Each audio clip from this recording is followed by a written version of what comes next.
Here, your Sega geek, and today we're talking about my Sega collection. Yeah, we're talking about the history of Sega. So, I think the best way to talk about Sega consoles and games is to talk about my collection of Sega consoles and games, right? Because I've got a shitload of them. Yeah, almost all of them. But I don't have the first one, the Sega SG-1000, right? Don't have that one, so not really going to talk about it that much, right? Although that is the first Sega home system, the Sega SG-1000. Yeah, ain't it great? My collection starts with the Master System, even though I don't even have a Master System. No, I've got a Master Gear converter for my Game Gear, so I can play Master System games on my Game Gear. Yeah, that's cool, right? And I got like a whole bunch of Master System games, and they're pretty cool, right? But the packaging is fucking terrible. This very plain looking graph paper design with like a really lame typeface. What's the title of the game? And then a shitty little doodle drawing in the corner. It's terrible, right? Just really boring fucking designs. But the boxes themselves are fucking awesome. Oh yeah, these things are genius. The box itself, it holds your instruction manual and the game nice and snug inside this box. I mean, yeah, sure, the cover looks like crap, but the idea of the box is fantastic. And that carried over to the Sega Genesis, right? Yeah, Sega Genesis games come in the same kind of box, right? It's also got a similar design on there, right? Instead of a white, like, grid pattern, it's like a black grid pattern. And black is cool, yeah. And they had these black boxes for the first couple of years of the Sega Genesis lifespan, like from 89 to 91. Then after that, they switched to like a red design, where it says Sega Genesis down the side, right? Yeah, it's all red and shit. Well, more or less they did this because they were trying to color code the fucking systems, right? You know, the Genesis games were in red, the Sega CD games were in blue, the 32X games were in yellow, and the Game Gear games had a purple fucking vertical line on the side of the box, right? Yeah, they had to color code the systems. They had multiple platforms Sega was putting out at the time, right? Got to color code them so you can tell that that's a 32X game and that's a Sega Genesis game, right? But it also really complicated things. And it's kind of a stupid idea. Because when you got the fucking Sega CD and the Sega Genesis and the 32X, if you actually have them all three fucking hooked up at the same fucking time, it's fucking crazy, right? And, I mean, the games that came out for all three fucking systems were a really mixed bag, you know? A lot of the time, they would come up with the same game on multiple fucking platforms, right? Like, look at this. I've got Cliffhanger, right? The video game based on the Sylvester Stallone movie.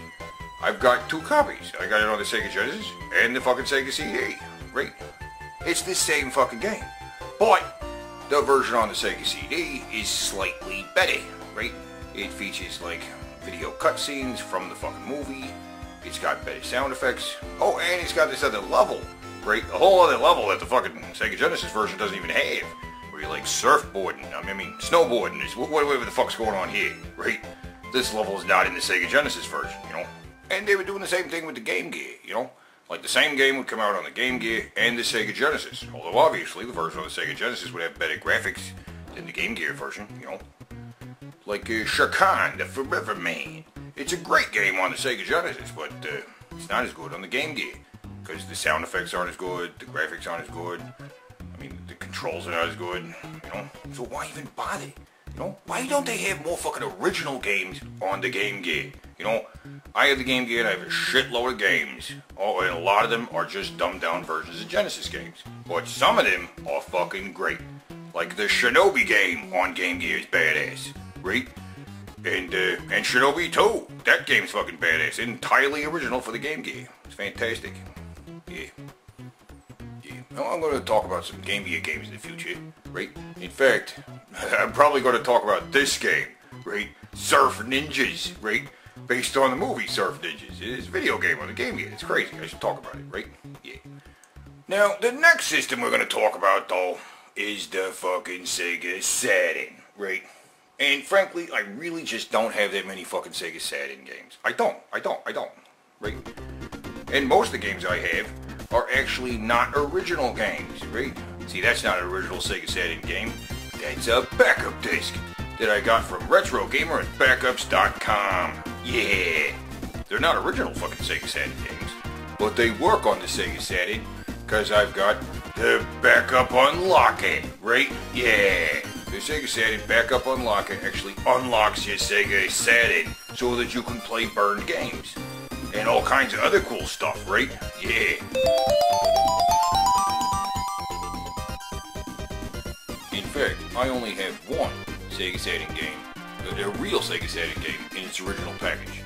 Right here, Sonic R, which is, it's kind of like Mario Kart, except with Sonic characters, and they're not in little, carts, they're just running. And it's kind of crappy, but this is the only Sega Saturn game I have in the box with the instruction manual and shit. And the box is crazy. I mean, it's the same kind of boxes that they had for the Sega Sega CD, but these things are crazy. These gigantic fucking jewel cases. Because it's made of this fucking really fragile, brittle plastic that really breaks easily.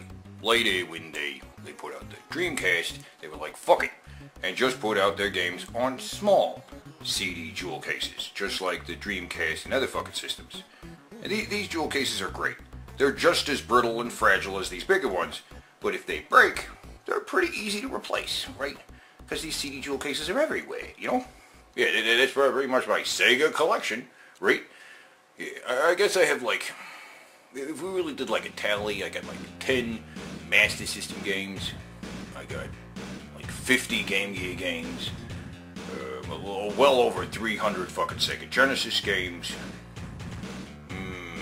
maybe like 6 Saturn games.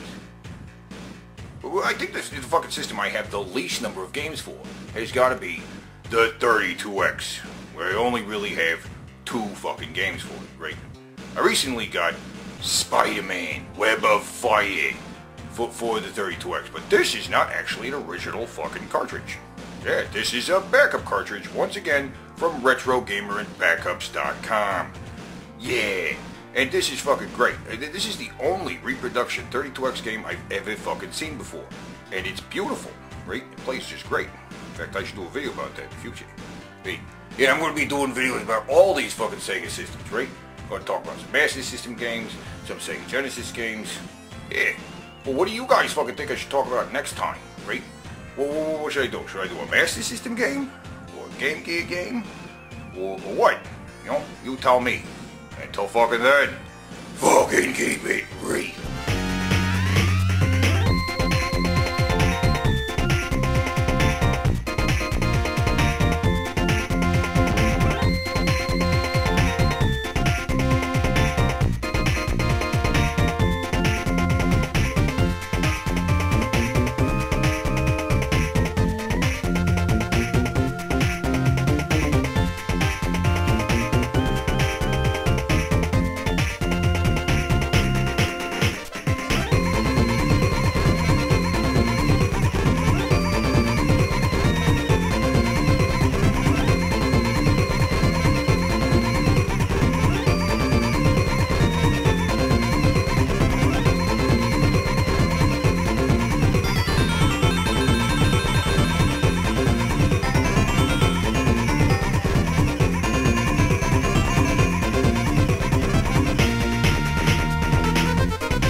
From the master design engineers of Sega.